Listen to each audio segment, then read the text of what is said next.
Salam jumpa pemirsa, bagaimana kabar Anda? Pesta demokrasi akan dihelat beberapa bulan lagi. Kompetisi pun digelar untuk tujuan pasti, kursi menjadi orang nomor 1 di kota Magelang. Banyak persiapan dilakukan, gagasan, ide, bagaimana visi yang strategis, misi besar hanya untuk meraih hati para voters. Bakal calon wali kota pun bermunculan, seolah menambah riuhnya pesta demokrasi yang benar-benar kita anggap layaknya sebuah pesta. Penuh kemegahan, penuh keindahan, kematangan, dan juga kedewasaan dalam berdemokrasi. Pemirsa, Bangga Magelang edisi kali ini spesial mengundang sosok bakal calon wali kota yang diusung Partai Demokrat, Partai Golkar, dan PKS. Beliau adalah Dr. Muhammad Nur Aziz, spesialis penyakit dalam, konsultan ginjal dan hipertensi. Pemirsa, sebuah tema, Dr. Aziz, sebuah introduksi. Saya Putri Ramadhani, hanya untuk Anda, inilah Bangga Magelang, ruang rembuknya Wong Magelang.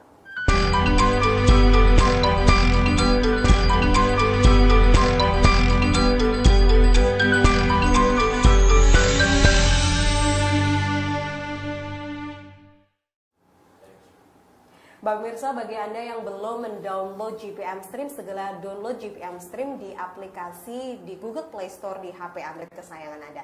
Dan jangan lupa follow Instagram kami di @magelang_tv dan juga subscribe YouTube official kami di Magelang TV.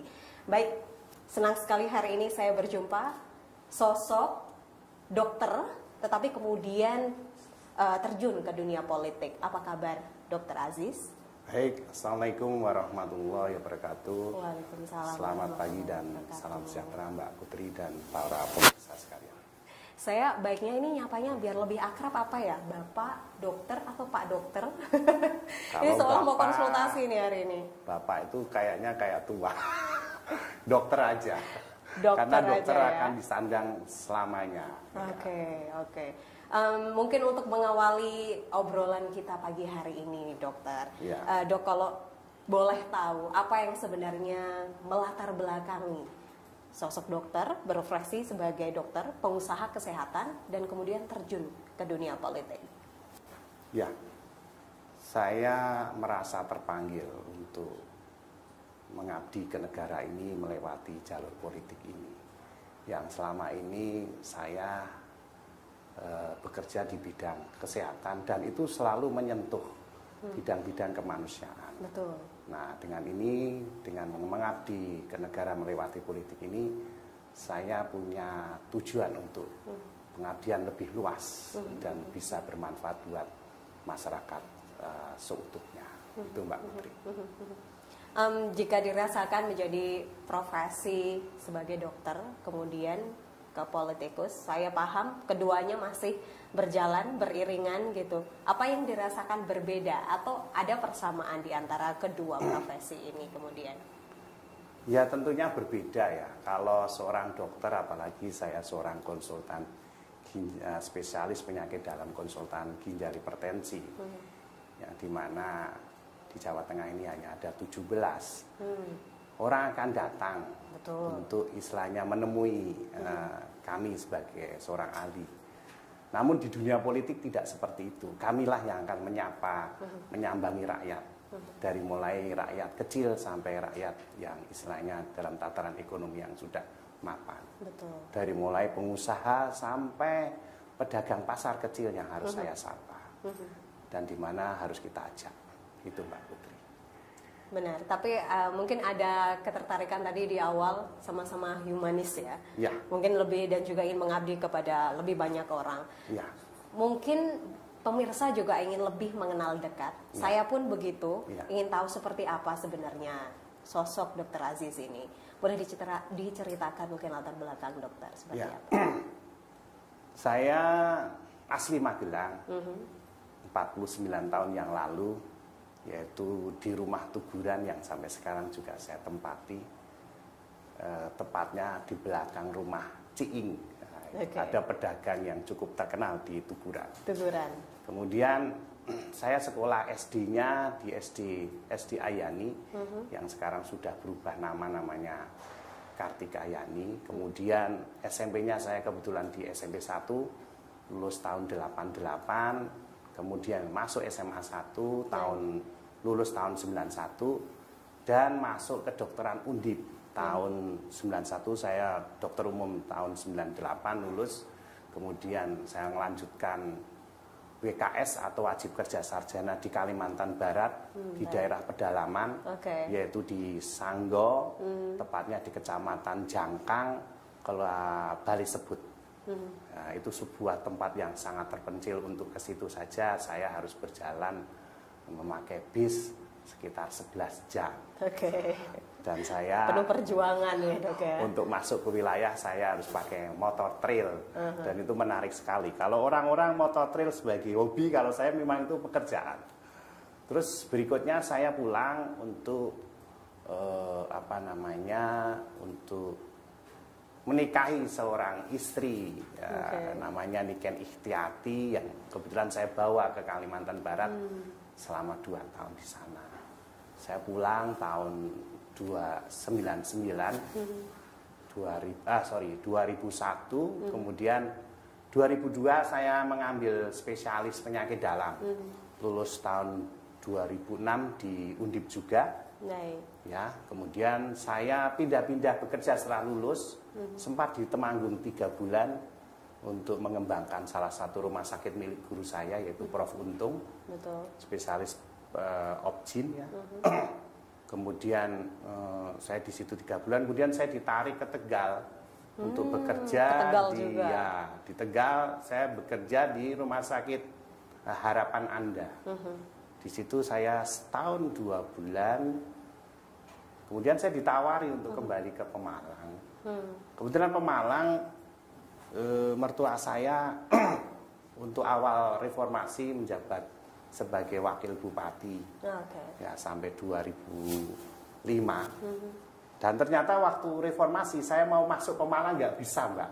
Jadi memindahkan pegawai negeri dari Kalimantan ke Pemalang kebetulan tidak semudah itu. Tidak semua itu, karena waktu zaman reformasi memang tidak gampang. Kemudian saya kembali ke Pemalang 2008 setelah mertua tidak menjabat. Saya malah bisa masuk sebagai seorang spesialis penyakit dalam. Kebetulan senior-senior saya, ya salah satunya asli Magelang juga, namanya Dr. Semeru, spesialis penyakit dalam. Beliau sudah pensiun, nah saya menggantikan. Dan disitulah saya mulai membuat rumah sakit, Mbak. Rumah sakit Prima Medica yang pertama, yaitu 2010. Saya masuk ke Malang 2008, 2010 saya bersama teman-teman membangun rumah sakit Prima Medica, salah satu rumah sakit swasta di Pemalang. Yang saat itu orang Pemalang tidak yakin apakah mampu mendirikan rumah sakit, tapi karena Allah dan yang kuasa kita akhirnya mampu membangun rumah sakit Prima Medica. Dan itu menjadi luar biasa karena salah satu guru saya, yaitu ya juga pemilik rumah sakit, yaitu Dr. Sujono, itu seorang Tionghoa luar biasa. Dan saya belajar memang, ya selainnya orang Islam itu kan jelas, belajarlah sampai ke negeri Cina. Nah ini kebetulan ketemu dengan Pak Dr. Sujono, yang beliau sudah punya rumah sakit sekitar 4 ya. Yang besar adalah Bakti Asih di Brebes. Itu pun ya karena hubungan baik dengan salah satu senior saya, sehingga saya dikenalkan dengan Pak Sujono. Dan Pak Sujono saya boyong ke Pemalang untuk mengajari kami. Dan alhamdulillah bisa berdiri. Nah setelah mendirikan itu ternyata ketagihan, Mbak. Ketagihan apa? Ketagihan membuat. Tahan dulu ya Pak ya. Boleh kita lanjutkan setelah jeda pariwara berikut ini. Itu tadi masih bersama Dr. Aziz. Kita lanjutkan obrolan setelah jeda pariwara berikut ini. Pemirsa tetaplah bersama kami. Kami di Bangga Magelang, ruang rembuknya Wong Magelang, masih bersama Asli Wong Tuguran Magelang. Akhirnya sedikit mengenal beliau ya, bagaimana perjuangan beliau dari bersekolah, kemudian pernah ke Kalimantan juga, ke Tegal, kembali lagi ke Pemalang, kemudian membangun rumah sakit. Silahkan dilanjutkan lagi, Dr. Aziz. Ya tadi ketagihan membangun rumah sakit. Walaupun saya sebagai seorang ASN tadinya, tetap masih selama ini saya sebagai ASN, karena sebagai ASN adalah tempat pengabdian. Dan memang membangun rumah sakit swasta juga membandingkan sejauh mana sih pengelolaan rumah sakit negeri dengan rumah sakit swasta. Baik. Karena rumah sakit negeri kita harapkan juga transparansinya harus tinggi. Kalau swasta kalau tidak transparan pasti bisnisnya gagal. Betul. Nah, kalau di negeri karena kan banyak backup negeri itu. Satu, gaji karyawan sudah dari pemerintah. Yes. Kemudian alat-alat sarana semua dari pemerintah. Jadi sebenarnya sudah enak sekali kalau negeri. Tapi kadangkala saya selaku dokter di negeri ketransparanan itu seperti belum terjadi. Dan itu saya tidak menyalahkan siapa-siapa, yaitu mungkin karena sebuah sistem. Nah, saya mencoba untuk membandingkan setelah saya mendirikan rumah sakit swasta, ternyata memang berbeda. Ada sesuatu yang berbeda. Sekitar ya mungkin karena jabatan dan sebagainya, ataupun mungkin aturan-aturan yang bermain berbeda. Kalau senior saya sebagai seorang direktur negeri hanya bilang gini, yang dulu mengangkat saya sebagai dokter penyakit dalam di Pemalang, yaitu Dr. Gumartono, itu atau Dr. Tony, itu mengatakan ya beda Pak Aziz, kalau di negeri kan ada faktor mengabdi. Kalau di swasta kan beda. Mengabdi kepada negara, Mbak Putri. Tapi kalau saya kok tidak bisa transparan ya Pak gitu. Betul. Yo, saya tidak tahu Pak Aziz. Nanti Pak Aziz kalau sudah jadi direktur mungkin akan tahu sendiri. Akhirnya tahu sendiri belum? Saya kebetulan ditawari direktur, saya mungkin tidak terlalu merasa berbakat. Ya, saya mending saya ini bukan tipikal seorang direktur. Tapi saya malah ingin membuat rumah sakit. Dan saya sistemnya adalah kolegial. Bersama-sama teman bertujuh, berenam atau bersepuluh. Nah, Prima Medica ini kami bertujuh. Yang tadinya berlima jadi bertujuh. Nah, setelah Prima Medica ini berhasil, sekarang sudah menjadi rumah sakit tipe C, dan kita juga akan melangkah nanti apakah ke tipe B, karena B dan C ini kalau era BPJS repot. Betul. Karena kan berjenjang, namanya rujukan itu berjenjang. Nah, tapi saya punya harapan memang rumah sakit saya jadi B, supaya kita bisa punya SDM yang lengkap, sehingga pasien itu tidak terlalu kesulitan untuk berobat. Tidak harus ke Semarang, tidak harus ke Jakarta atau ke Jogja kalau Magelang. Magelang kan lebih banyak ke Jogja untuk mengelola pasiennya kalau yang berat-berat. Nah, setelah itu saya ketagihan, kebetulan ada rumah sakit Islam yang sudah mati suri. 4 kali dia didirikan tahun 96 tapi mati suri. Rumah sakitnya yang awalnya itu kadang-kala hidup, kadang-kala mati. Nah, saya dengan teman-teman, terutama beberapa teman dokter spesialis, ada 15, kita coba perbaiki. Alhamdulillah, yang dari pasien sebulan hanya 30, sekarang sudah sebulan 25-30.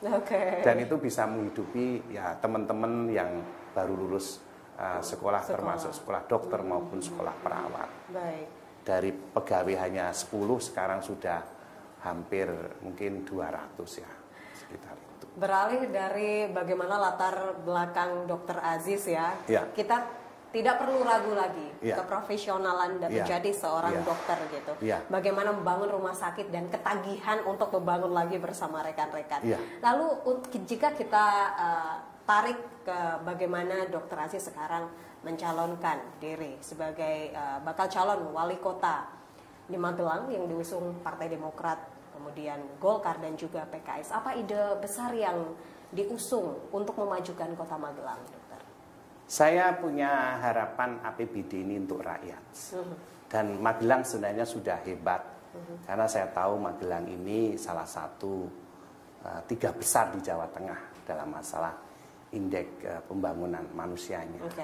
Tapi kita harus lebih maju lagi, terutama yang sudah dicanangkan oleh wali kota sebelumnya. Wali kota sebelumnya menurut saya cukup luar biasa. Saya melihat jalan-jalan di Magelang juga hebat sekali. Semua hot mic ya.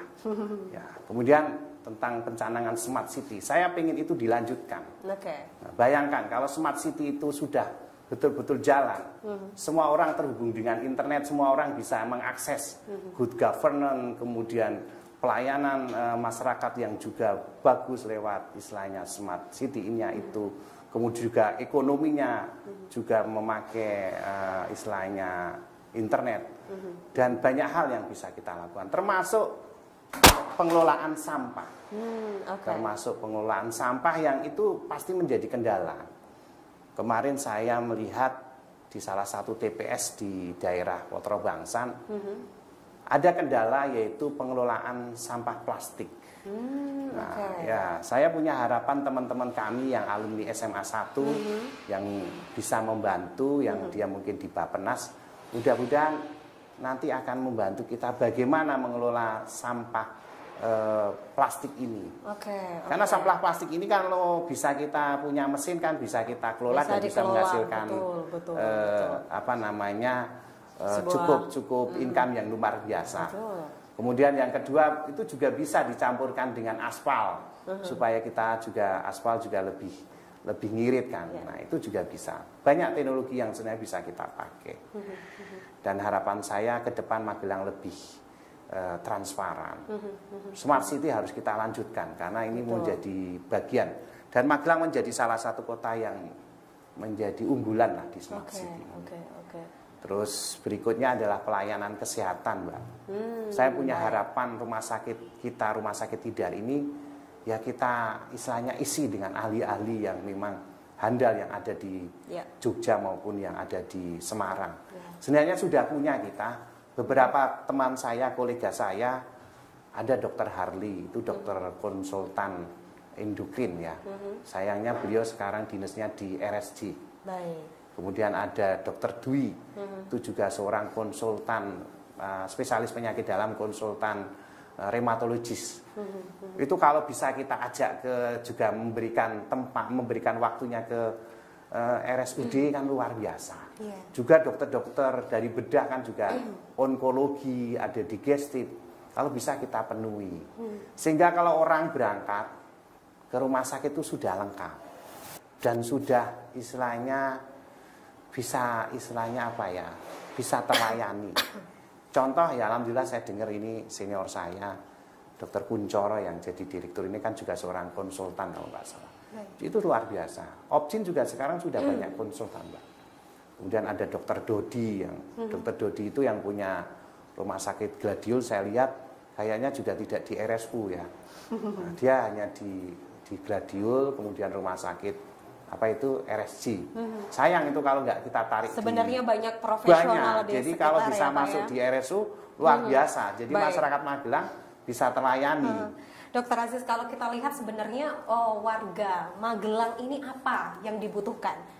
Kebutuhan yang dirasa mungkin perlu disoroti ya dari apa yang sudah ada di pemerintahan saat ini. Mungkin bisa dijawab setelah jeda pariwara berikut ini. Pemirsa, tetaplah bersama kami di Bangga Magelang, ruang rembuknya. Hal yang mau saya sampaikan kepada pemirsa, di studio kita ini Dokter Aziz ada satu lukisan berbahan empon-empon. Jadi ini keren banget. Ini salah satu lukisan, pelukisnya adalah orang dari Borobudur, Magelang, seniman dari Magelang, betul. Beliau mendapatkan prestasi dari Leprit atau Lembaga Prestasi Dunia Indonesia sebagai lukisan pelopor berbahan empon-empon. Jika Anda tertarik, Anda bisa menghubungi Magelang TV atau langsung datang ke Studio Art Istingmedi. Berapa Mbak harganya? Wah, nanti saya sampaikan. Tidak ada dirahasiakan. Nanti langsung saya sampaikan ke Dokter Aziz spesial. Nanti ada harga spesial. Dan kita berbincang lagi ketika menyoroti perkembangan Kota Magelang tercinta ini ya. Tentu Dokter Aziz juga melihat sebenarnya apa yang dibutuhkan masyarakat Magelang. Tentu berbeda ya, di mana masyarakat Magelang ini dan juga dengan kota-kota atau kabupaten lainnya di wilayah Jawa Tengah. Silakan Dokter Aziz. Ya, dengan COVID-19 ini memang luar biasa banyak masyarakat yang terkena imbasnya. Tidak hanya dunia pendidikan, dunia kedokteran, dunia istilahnya perdagangan pun sangat menurun. Saya pada waktu melihat Magelang secara utuh, ada sisi-sisi yang ternyata di gang-gang sempit itu yang sering tidak terjangkau. Nah, makanya saya punya program yang dimana saya punya program RT-RT ini harus saya berdayakan. Karena para RT ini akan tahu persis bagaimana warganya. Karena RT kan menjadi salah satu unit terkecil setelah KK. Betul. Nah, dengan RT berberdaya, maka kejadian-kejadian yang tidak kita inginkan di warga, mudah-mudahan bisa kita perkecil. Termasuk kemiskinan, kemudian lapangan pekerjaan. Dengan program RT yang berberdaya, saya yakin kita akan semakin dapat info yang lebih tepat. Misalnya contoh, saya ya agak miris, ternyata masih ada beberapa warga yang belum mampu anaknya menyelesaikan sekolah SMA. Betul. Nah, bagaimana ini? Ya karena informasi itu mungkin belum sampai ke atas. Saya tidak menyalahkan Pak Wali dan jajarannya, enggak. Tapi mungkin ini ada menjadi sistem yang harus kita lebih perbaiki. Betul. Saya belum pandai dalam masalah kepemerintahan, tapi dengan niat yang ingin mengabdi ke masyarakat dan mengabdi kepada negara, mudah-mudahan hal-hal seperti itu bisa kita perbaiki. Nah, yang berikutnya adalah memang lapangan pekerjaan ini juga sangat sulit sekarang. Saya kemarin ketemu dengan Karang Taruna, ditanya, "Dok, bagaimana nanti dokter akan membuat istilahnya kami bisa bekerja?" Betul. Saya akan membuat gini, ya kita ciptakan pekerjaan yang sebenarnya di sekitar kita itu ada. Modal itu sudah ada, kita itu punya modal tangan, punya modal mulut. Yes. Ya, kenapa kita tidak berdayakan? Misalnya kemarin saya lihat masih ada halaman-halaman sempit. Kalau kita bisa berdayakan untuk menanam sayur, menanam istilahnya buah-buahan, kenapa kita tidak lakukan? Kita tidak boleh putus asa. Nah, itulah tugasnya nanti pemerintah dan pemimpin, dan selalu memberikan support. Betul. Baik support secara ilmu maupun secara permodalan. Dan masyarakat itu kebingungan karena tidak pernah didampingi. Saya hidup selalu merasa harus didampingi. Kalau kita mau belajar jadi dokter, ya saya harus didampingi dengan seorang dokter yang ahli. Yes. Nah, untuk menjadi seorang istilahnya entrepreneur, ya saya harus mencarikan entrepreneur yang ahli, yang dimana harus ada gurunya. Ya ada guru. Setiap hidup itu harus ada guru. Guru yang pertama kita adalah orang tua kita. Nah, kalau orang tua kita butuh guru, ya kita sediakan guru itu. Dan kita selalu berikan semangat. Karena semangat itu butuh sekali bagi orang-orang yang sedang terpuruk sekarang ini. Betul. Makanya semoga nanti kalau kami pasangan Aziz dan Mansur ini, karena Aziz dan Mansur ini insya Allah agawe nyaman Magelang. Amin, ya. amin. Dan kita ingin buat Magelang ini maju, kemudian sehat dan bahagia. Karena bahagia itu juga bisa untuk melawan COVID, teman-teman. Bahagia itu membuat imun kita meningkat. Ya. Jadi nggak usah mahal-mahal, cukup istilahnya ketawa saja seperti ini sudah luar biasa, Mbak Putri. Bahagia. Jadi saya ingin masyarakat pun bisa ketawa. Betul. Jadi mudah-mudahan pilkada saat ini bisa membuat orang senyum, jangan membuat orang bertentangan, jangan orang, karena ini hanya sebuah kompetisi yang menurut saya tidak harus kita saling bermusuhan. Kalau sudah selesai, ya selesai. Tidak ada namanya musuh, tidak ada namanya kamu kok enggak nyoblos saya. Oh enggak, kalau saya enggak nyoblos saya ya enggak apa-apa. Misalnya saya menang enggak nyoblos, ya tetap saya akan bangun. Betul. Kita sudah diajari oleh Yang Maha Kuasa. Yang Maha Kuasa itu orang menentang saja tetap dikasih makan. Betul ya, dikasih rezeki. Apalagi kita hambanya. Orang yang misalnya tidak nyoblos saya, ya tetap saya ajak bareng-bareng karena membangun. Sikap dewasa dalam berdemokrasi ya. Dokter, mungkin ada pertanyaan lagi, jika dilihat memang kompetisi di kota Magelang ini tidak mudah, kita tidak bilang mudah, tetapi tentu ada hal yang berbeda yang membuat mesin politik yang mengusung Dr. Aziz ini berbeda dengan kompetitor. Saya melihat 3 partai saya ini luar biasa. Pada saat saya datang, beliau mengajak saya, gimana Pak Aziz kalau kita ajukan? Saya sih siap. Dan saya siap bagaimana? Yuk kita bareng-bareng. Karena dalam berpolitik ini, kita ini harus istilahnya bareng-bareng. Tidak bisa hanya di sengkuyung satu. Dan tidak hanya non sewu hanya mengandalkan money dan money. Itu yang harus. Money memang perlu karena orang mau berjalan. Betul. Itu tetap butuh bensin, butuh pulsa. Tapi tetap ada istilahnya tetap batasan. Betul. Jangan sampai uang ini menjadi segalanya. Tapi uang kita butuh uang memang untuk menggerakkan. Money is important but not everything. Yes, wah, luar biasa. Jadi kita memang butuh uang, tapi jangan uang menjadi segalanya. Karena banyak orang kaya pun saya melihat, ya ini contoh, kalau pemimpin tuh harus duitnya banyak, ya nanti semua pemimpin juragan semua. Tapi ternyata di Indonesia ada pemimpin yang uangnya cukup, uangnya tidak banyak banget, tapi ternyata bisa jadi pemimpin. Betul. Jadi itu yang menjadi effort. Saya lihat partai politik yang mendukung saya luar biasa. Golkar luar biasa, Demokrat. Saya juga luar biasa melihat ini, ketua tim saya kan perempuan, saya senang ini. Masih muda, seorang Demokrat. Muda, energik, dan hampir tiap waktu telepon saya. Biasa. Dan untuk bagaimana? Untuk memenangkan kompetisi ini. Ya, itu saja. Karena kita tidak ingin kompetisi ini diwarnai dengan pengkhianatan. Dan saya kalau kalah menang, ya biasa. Biasa aja. Menang pun ya saya innalillahi. Karena apa? Waduh, sekarang saya harus dapat, istilahnya harus mengurus 120.000 orang. Ya, kalau kalah, alhamdulillah Allah masih memberikan istilahnya kesempatan.